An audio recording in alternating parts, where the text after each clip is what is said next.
regenerative farming and farming. The two are very different. Could you touch on the differences between regenerative farming and regular farming? And also just something that's coming forward is another episode that I listened to and of yours. And it was about collagen supplements. Totally random that I'm bringing this up, but I was using collagen in my smoothies every day.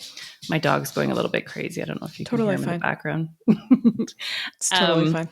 And when you spoke about that and just it created a light bulb where I was like, oh, it is bleached and it's deodorized and I'm supporting some big corporation by purchasing my collagen. And I've never bought collagen since then. I found other ways to get collagen in my smoothie, but it was something that I never, ever thought about. And I think supporting our farmers is so important, but those are little ways that we don't think about how we're supporting big corporations and not farmers. So let's talk about both of those things. I'll see if I can weave them together too. Okay, yeah. I think to kind of carry on where we've been in this conversation, we can think of regenerative farming as an act of reciprocity, that there is a loop cyclical system between land steward, between animals, between the soil. And this is very much what that talk, Everything Happens in Relationship, is about, is being a steward of this space. That we are taking the template that nature has given us, that, is wrought over thousands of years of coevolution and of codependence and interbeingness that happens in ecosystems. And this is really well illustrated when you think about bison and grasslands, that these grasslands, this massive organism with an incredible ability to sequester carbon, to absorb water, to cycle nutrients through the soil, is nourished by bison pressing seeds into it with their perfect shovel-like hooves and adding back fertilizer, nitrogen, phosphorus, potassium, and microbes in their urine and in their manure, and to add a little bit of positive stress when they take one or two bites of a plant and strengthen that root system. And they also press dead matter back into the soil so that it can be cycled through. And in return, those grasses are deeply nourishing this ruminant, this bison that is wandering throughout the plains. They are giving it minerals from inside the soil that are liberated from mycorrhizal fungi, using organic acids on rocks that are just stardust compressed throughout deep time.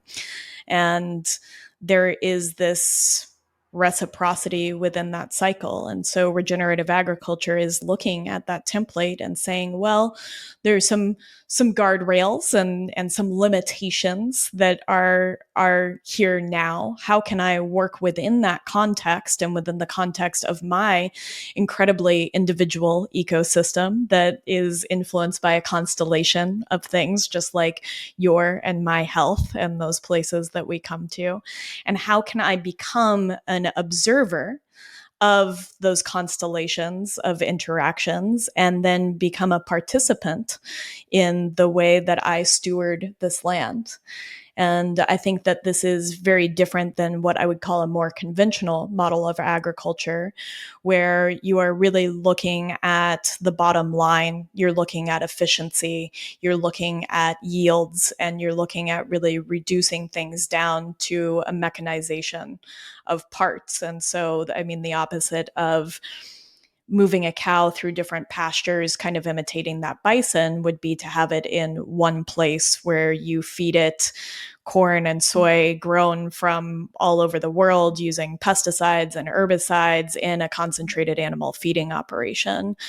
And so one side you have a lot of biodiversity, a lot of relationships, a lot of reciprocity.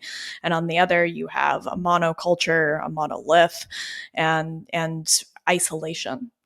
And so those are kind of those two paths. And I think that we see this mirrored again in our food system with these sort of hyper-processed foods, even the ones that we don't realize are hyper-processed, like collagen, where you have really isolated and taken something out of its context, right? We find collagen in the connective tissue of animals. And so this is going to be in their tendons and ligaments and skin and fascia and the coverings of bones, of cartilage.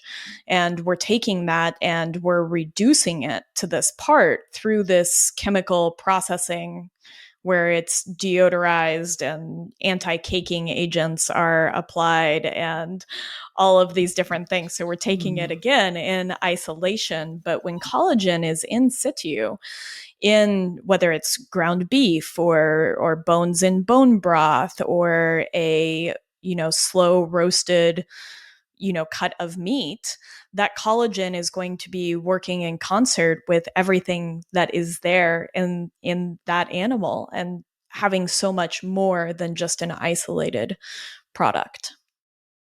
Yeah, it's that interconnectedness is what really spoke there with the regenerative, and also like a relationship to the meat, to the animal, to get the collagen, as opposed to it going through all this different processing, and only God knows what it goes through to get into this container. Same with big scale farms, what the animals go through to get into the grocery stores and all of that. What are some main sources of collagen from a meat standpoint? Yeah, so I love this. And I want to mention here that, there's a gentleman named James Oshman that called collagen the living matrix, that this runs throughout our entire body and is a big part of the connectivity that we experience. It structures water inside of our body and sort of makes that living crystal that you'll hear people talk about. And it's part of the connectivity of electron flow in our body and is really incredible. And you find collagen, which is predominantly composed of the amino acid glycine, in connective tissue. And so this is ligaments, tendons, the cartilaginous covering around bones or in between vertebrae on discs, or anything that we perceive as this sort of toughness in muscle meat. And my favorite sources for this, bone broth, ground beef, which is actually my favorite, less talked about source of collagen. That this is tougher cuts of meat that are being mechanically broken down so that we don't perceive them as tough. And it has a really good ratio of methionine, which is the amino acid in lean muscle meat, and glycine, which is collagen. Braising cuts, shanks are going to be an especially awesome source of collagen because they have all of this connective tissue inside of them. Anything that's going to get that sort of unctuous breakdown. But even something like a pork cracklin or the skin is going to have a lot of collagen as well, and any bones and those coverings that go into bone broth.